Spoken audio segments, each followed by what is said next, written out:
Hello everyone, I am Harshita. Today topic is pity. Pity is a sort of feeling which we have always in mind. Today I want to focus on more issues and tell about certain people. Firstly, I want to tell about Mahatma Gandhi. Mahatma Gandhi is the father of nation. He is not a simple man. He lived a prospective life. He plays an important role in India's folk struggle. He came from a very rich family. Uh, he became a he became a prospective life. From there, he want to enjoy his life and decide to sacrifice everything for his country. Once he said, "My body is nothing if I cannot do anything for my country." India. Now let us talk about India.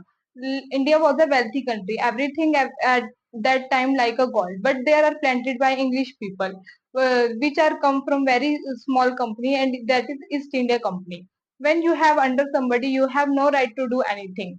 At the time of slavery, India was divided into two categories.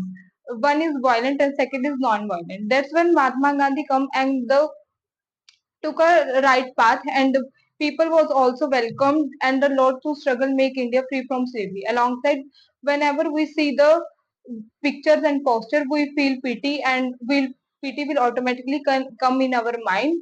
Talk about the 11th honorable president of Abdul Kalam. He was a simple he was a simple man and come from very poor family. He was a South Indian. This man also suffers a lot in his early age. He worked hard to run his family. He used to sell the newspaper next from which are very far from her house. He get up early in the morning and sell the newspaper, and then get went to the school and then give the tuitions to children who are older than him. He fulfilled his dreams to lot of struggle and hard work in their life. He became a 11th Honorable President of India. He is also known as Missile Man. By thinking his struggle and hard work, we feel pity from him. But today, he was not with us, but we respect his struggle, his hard work, his inventions to make our India developed. In last, I conclude that we feel pity every and each and every struggle, each and every one person's instant making of laugh.